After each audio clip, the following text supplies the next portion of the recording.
मेरा नाम श्रुति गोयल है। मैं आपको आज से रीजनिंग पढ़ाऊंगी, जो कि हमारे ऑलमोस्ट सभी कॉम्पिटिटिव एग्जाम्स के लिए बहुत ही स्कोरिंग सब्जेक्ट है। तो आइए सबसे पहले हम रीजनिंग का मीनिंग जान लेते हैं।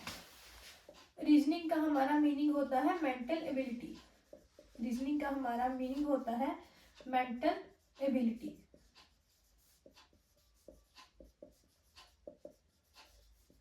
इसका मतलब होता है कि almost reasoning always based on our mind.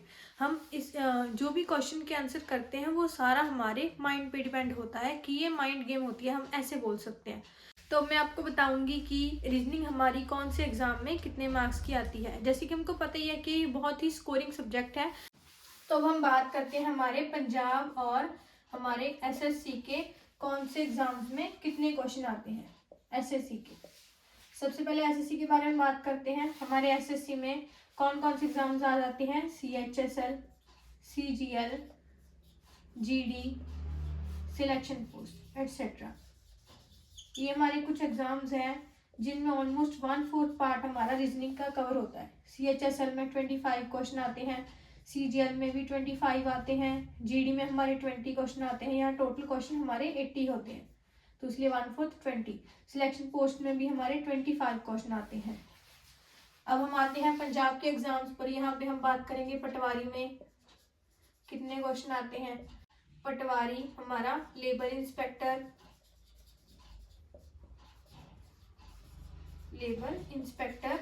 और हमारा sub inspector, Punjab police sub inspector.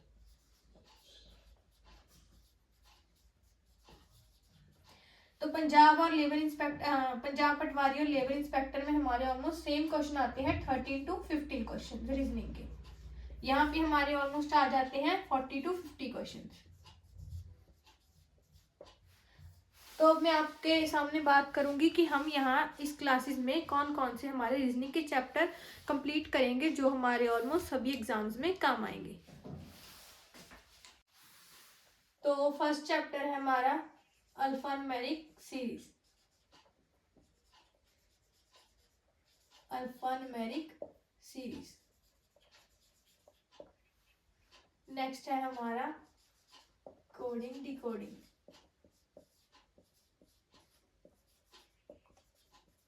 Third chapter है हमारा सीरीज। फोर्थ है हमारा एनालॉजी।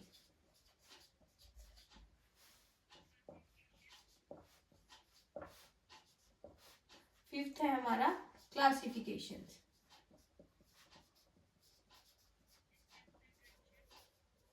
सिक्स्थ है हमारा डिस्टेंस एंड डायरेक्शन।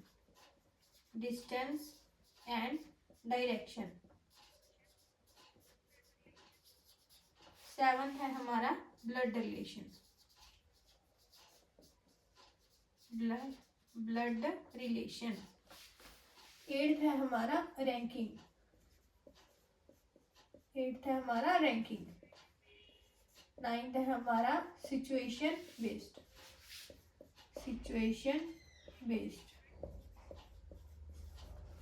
टेंथ है हमारा सीटिंग अरेंजमेंट।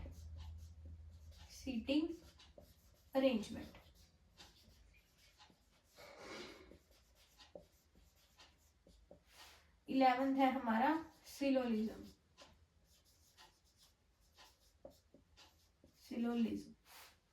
12th है हमारा मैट्रिक्स। 13th है हमारा वेन डायग्राम।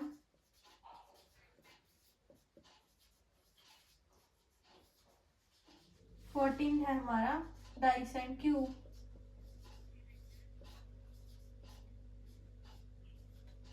15th है हमारा कैलेंडर।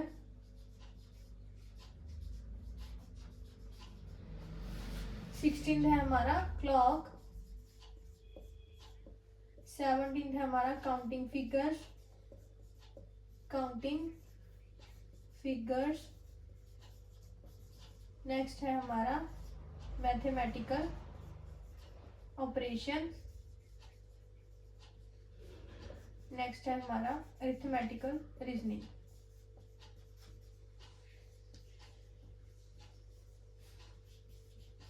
तो ये हमारे कुछ चैप्टर्स हैं जो हम यहाँ पे कवर करेंगे। इसके अलावा और भी चैप्टर्स हैं, वो हम बाद में डिस्कस करेंगे। फर्स्ट चैप्टर हम स्टार्ट करेंगे आज हमारा अल्फान्यूमेरिक सीरीज। आइए फ्रेंड्स, आज हम स्टार्ट करते हैं रीजनिंग का फर्स्ट चैप्टर अल्फान्यूमेरिक सीरीज। ये हमारी रीजनिंग का बेस चैप्टर है जिसे कि समझना बहुत जरूरी है। यहाँ पे अल्फान्यूमेरिक का मतलब है अल्फाबेट प्लस नंबर्स। तो सबसे पहले हम अल्फाबेट के साथ थोड़ी सी इंट्रो कर लें। सबसे पहले जैसे कि हमको पता ही है कि अल्फाबेट में 26 लेटर आते हैं A to Z। अब हम लर्न करेंगे इनकी प्लेस वैल्यूज।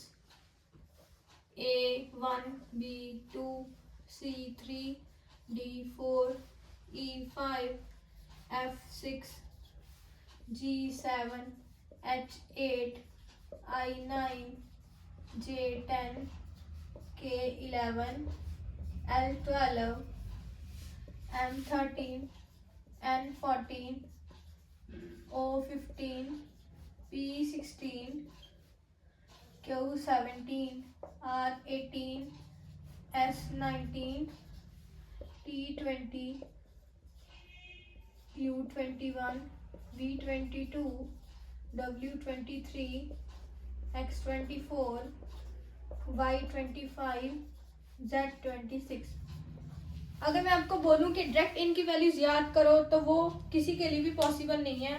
अगर याद करेंगे भी तो इसमें बहुत टाइम जाएगा। तो हम कुछ टिक बना के इसको याद करते हैं। तो चलिए, जैसे कि हमें पता ही है 1 to 4 तो सभी को याद ही है कि A पे 1 होता है, B पे 2, C पे 3, D पे 4। फिलहाल के लिए E, J, O, T और Y को हम छोड़ देते हैं। स्टार्ट करते हैं F से। F से हम जैसे कि बोलते हैं फिक्स 6। तो जैसे कि इनकी साउंड सेम आ रही है, ऐसे याद कर सकते हैं फिक्स 6। G का हम 7। जब हम G बनाते हैं तो नीचे 7 के जैसा बनता है, तो यहाँ से याद रखते हैं G7। अगर हम H को क्लोज कर दें तो ये 8 के जैसे बन जाता है, तो यहाँ से याद करेंगे H की वैल्यू है 8। जैसे कि हम बोलते हैं I नो, तो I का क्या है 9। J को छोड़ दो, K का क्या है 11, किंग्स 11। जैसे कि आपको पता ही है कि क्रिकेट मैच की टीम है किंग्स 11। लाइन को देखते ही सभी के मुंह पे क्या बच जाते हैं 12, तो यहाँ से याद रख लो कि L फॉर 12। M का क्या है 13, मेरा 13। N को इसी के साथ याद कर सकते हैं, ये दोनों साथ साथ आते हैं, इनकी लुक्स ऑलमोस्ट सेम है, तो यहाँ से याद करेंगे 14। O को फिलहाल के लिए छोड़ दो। P की वैल्यू है 16, इसे हम ऐसे याद कर सकते हैं जैसे हमने बोल दिया कि पेन की वैल्यू है ₹16, पेन 16 रुपए का है। Q की वैल्यू क्या है 17, क्वीन 17 की है हमारी, क्वीन है हमारी 17 की। और राजा, राजा से याद कर लो, राजा है हमारा 18 का। उन दोनों ने शादी कर ली, कौन सी डेट में शादी की 19 में। क्या कर ली उन्होंने, शादी कर ली, S फॉर 19। T20 हमारे क्या होते हैं, मैचेस होते हैं। T20 मैचेस कोई ऐसे होते हैं ना जो अंडर 21 चलते हैं, तो इससे हम याद कर सकते हैं U21, under 21। V for van बोलते हैं 22, जैसे हम पंजाबी में बोलते हैं बड़ा भाई, तो ऐसे याद कर सकते हैं B for 22, B for 22। W for क्या आता है 23। W को हम ऐसे याद कर सकते हैं, इसकी कोई ट्रिक नहीं बन रही है, W फॉर 23। X से हम याद कर सकते हैं हमारा एक्सरे 24 रूम नंबर में हो रहा है, X फॉर 24। Y को मैंने आपको बोला था कि इसको छोड़ दो अभी के लिए, Z फॉर 26 हमारे सभी के याद ही होता है। तो अब हम उन लेटर्स पर आते हैं जो हमने छोड़ दिए थे। E5 छोड़ा था, J10 छोड़ा था, और यहाँ पे छोड़ा था O15, T20, और हमने छोड़ा था Y25। इनको ऐसे लिखते हैं EJOTY। इनकी प्लेस वैल्यूज क्या है 5, 10, 15, 20, 25। तो इसको हम ऐसे याद कर सकते हैं नेम से ई ज्योति, ई ज्योति। जैसे कि हम नीचे देख रहे हैं कि इनकी प्लेस वैल्यूज चल रही हैं 5 के टेबल के बेसिस पे, तो हम याद कर सकते हैं कि E for 5, J for 10, O for 15, T for 20, Y for 25। तो ऐसे हम इन सभी की प्लेस वैल्यूज याद कर सकते हैं। अगर एक बार पढ़ के आपको नहीं याद हो रहा तो आप इसको 2-3 बार रिपीट में देखेंगे तो आपको इजीली याद हो जाएगा। अब हम इनकी ऑपोजिट वैल्यूज याद करते हैं। ऑपोजिट लेटर्स, ए का ऑपोजिट जेड, बी का ऑपोजिट वाई, सी का ऑपोजिट एक्स, डी का ऑपोजिट डब्ल्यू, ई का ऑपोजिट वी, एफ का ऑपोजिट यू, जी का ऑपोजिट टी, एच का ऑपोजिट एस, आई का ऑपोजिट आर, जे का ऑपोजिट क्यू, के का ऑपोजिट पी है, एल का ऑपोजिट ओ है, एम का ऑपोजिट हमारा एन है। तो हम इसकी स्टोरी बनाकर इसे इजीली याद कर सकते हैं। जैसे कि हम कह सकते हैं आजाद नाम का एक लड़का था, आजाद नाम का एक बॉय था, वी का ऑपोजिट वी वाई, बॉय था, क्रैक्स खाता था, क्या खाता था, क्रैक्स। सी का ऑपोजिट एक्स, क्रैक्स खाता था और ड्यू पीता था, ड्यू पीता था। डी का ऑपोजिट डब्ल्यू। इवनिंग में वो एक दिन मूवी देखने गया, इवनिंग में मूवी देखने गया। ई का ऑपोजिट वी, वो मूवी थी बहुत फालतू, मूवी थी फालतू। एफ का ऑपोजिट यू, लेकिन उसे वो मूवी बहुत ग्रेट लगी, क्या लगी, ग्रेट लगी। जी का ऑपोजिट टी, वो घर पे आया, उसके फादर से उसको डांट पड़ी, वो बोलते हैं कि तू हाई स्कूल में है, कहाँ है, हाई स्कूल में। एच का ऑपोजिट एस, हाई स्कूल में है, बोलते हैं इंटर तो कर ले, क्या कर ले, पहले इंटर तो कर ले। आई का ऑपोजिट आर, बोलते हैं कि फिर मैं तेरी जयपुर क्वीन से शादी कराऊंगा। जे का ऑपोजिट क्यू, जयपुर क्वीन से शादी कराऊंगा। जे का ऑपोजिट क्यू, जयपुर क्वीन। वो बोलता है कुर्ता पजामा पहनूंगा मैं, क्या पहनूंगा शादी में, कुर्ता पैजामा पहनूंगा, कुर्ता पैजामा। के का ऑपोजिट पी, वो बोलता है फादर फोटो तो दिखा दो मुझे, फोटो दिखाते हैं, फोटो देखती है, उसको क्या हो जाता है, प्यार हो जाता है, क्या हो जाता है, लव हो जाता है। एल का ऑपोजिट ओ, उसके फादर बोलते हैं इतनी जल्दी तुम्हें प्यार भी हो गया, वो बोलता है मैन इज मैन। एम का opposite N, man is man.